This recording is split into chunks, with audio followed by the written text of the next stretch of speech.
Hello दोस्तों, welcome to my channel Radha के Krishna English spoken practice में आपका स्वागत है। डेली यूज इंग्लिश सेंटेंस की बहुत अच्छी प्रैक्टिस होगी आज आपकी और उम्मीद करती हूँ कि आप सब लोग अच्छे होंगे। वीडियो शुरू करने से पहले अगर आप इस वीडियो पर नए हैं तो चैनल को सब्सक्राइब कीजिएगा और अगर वीडियो पसंद आती है तो लाइक करके अपने दोस्तों में शेयर कीजिएगा। अगर आप हमारे चैनल से जुड़ना चाहते हैं तो सब्सक्राइब बटन के बाद में जो बेल आइकन बटन है उसे भी प्रेस कीजिए, जिससे कि हमारे आने वाली सारी वीडियो की नोटिफिकेशन सबसे पहले आपको मिलेगी। पांचों उंगलियां बराबर नहीं होती हैं, ये आपने सुना होगा। जब एक भाई अच्छा हो दूसरे में थोड़ी सी कमियां हो तो बोलते हैं ना कि पांचों उंगलियां एक जैसी नहीं होती हैं, एक हाथ की होती हैं लेकिन वो बराबर की नहीं होती है ना। उसी तरीके से कोई ज्यादा अच्छा होता है, कोई कम अच्छा होता है। बस यही, इसे हम इंग्लिश में कैसे बोलेंगे? All are not alike. All are not alike. पांचों उंगलियां बराबर की नहीं होती हैं। आगे जब आपको बोलने का काम पड़े तो आप ये यूज कर सकते हैं। संसार में कुछ भी स्थायी नहीं है। ये भी आपने सुना होगा कि संसार में कुछ भी स्थायी नहीं है, मतलब ना तो लोग ना पेड़ पौधे, सब कुछ मतलब एकदम स्थायी नहीं है।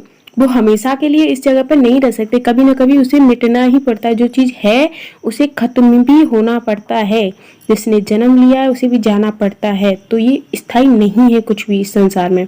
Nothing is permanent in this world. Nothing is permanent in this world. संसार में कुछ भी स्थायी नहीं है।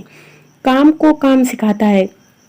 अब ये समझिए, काम को काम सिखाता है, ये बिल्कुल सही है। जब हम काम करने की शुरुआत करते हैं तो थोड़ी बहुत गलतियां होती है, लेकिन काम करते हैं तभी तो हम कुछ आगे वाला काम सीखते हैं। उसे और बेटर करने की जो तरीका होता है वो हम काम कर करके ही तो सीखते हैं। एक्सपीरियंस करते रहते हैं। क्यों, कब होता है एक्सपीरियंसफुल? जब हम उस काम को करते रहते हैं तो काम को काम सिखाता है। Experience teaches the unskilled. Experience teaches the unskilled. काम को काम सिखाता है। बिल्कुल सही। आगे से आपको यही यूज करना है जब भी आप बोले कि काम को काम सिखाता है। आगे बढ़ेंगे, आगे के ट्रांसलेशन देखेंगे, कुछ इसी तरीके के हैं। अगर आपको वीडियो पसंद आ रही है दोस्तों प्लीज लाइक कीजिए, कमेंट कीजिएगा। जो भी आपको इसमें कमी नजर आए उसे आप कमेंट में बता सकते हैं, बट बुरा कमेंट ना करें। आप जो भी दिक्कत है उसे हमें आसानी से लिखकर बताएं। आदमी पेट का दास है, ये भी एक सच है। आदमी को जब भूख लगती है ना तो वो पेट के लिए सब कुछ करता है, हर तरीके के काम करता है। जब भूख मिटानी होती है तो वो एक तरीके से दास वाला ही काम हो गया। पेट के जो पेट नहीं भरता ना तो आदमी को हर किसी का दास बनना पड़ता है। कई बार आपने सुना होगा बुजुर्ग माताएं जो होती हैं वो बोलती हैं औरतों से कि मर्दों के दिल का रास्ता उनके पेट से उकर जाता है। तो आदमी पेट का दास होता है। Man is slave to his stomach. Man is slave to his stomach. आदमी पेट का दास होता है। आगे देखेंगे, खोटा सिक्का सदा लौट आता है। जी हाँ, खोटा सिक्का सदा लौट आता है। वो उसकी कहीं पर भी चलाई नहीं होती, वो कहीं पर भी काम नहीं आता है। अगर हम जैसे किसी व्यक्ति में वो टैलेंट नहीं है कि वो कोई काम अच्छे से कर सके, अगर हम उस इंसान को वापस भेज दें, ढकेल दें जबरदस्ती कि तुम वहां जाओ और वो काम करो, तो उसे वापस आना ही पड़ेगा, क्योंकि वो उस काम को जानता ही नहीं है। वो वहां पे उसे कोई रखेगा ही नहीं अपने काम पे। तो ए वेस्ट कॉइन नेवर रंज। ए वेस्ट कॉइन नेवर रंज।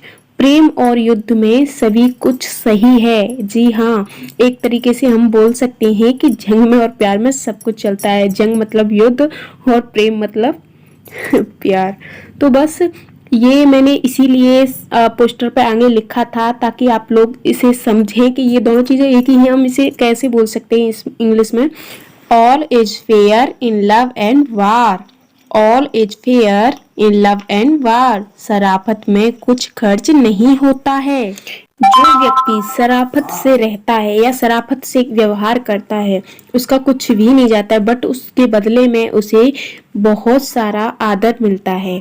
शराफत में कुछ खर्च नहीं होता है। अगर ये आपको बोलना पड़ता है कभी तो इसे आप कैसे बोलेंगे? प्लीज दोस्तों एक लाइक कर दीजिए।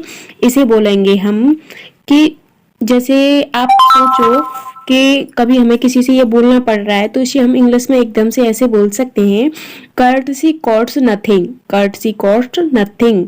अगर आपको ये वीडियो बहुत ज़्यादा पसंद आई तो प्लीज़ दोस्तों इसे अपने दोस्तों में शेयर करना, सब्सक्राइब करना। सब्सक्राइब के बाद बेल आइकन है उसे भी प्रेस करना और एक लाइक जरूर करना। Thanks for watching my video. Bye bye.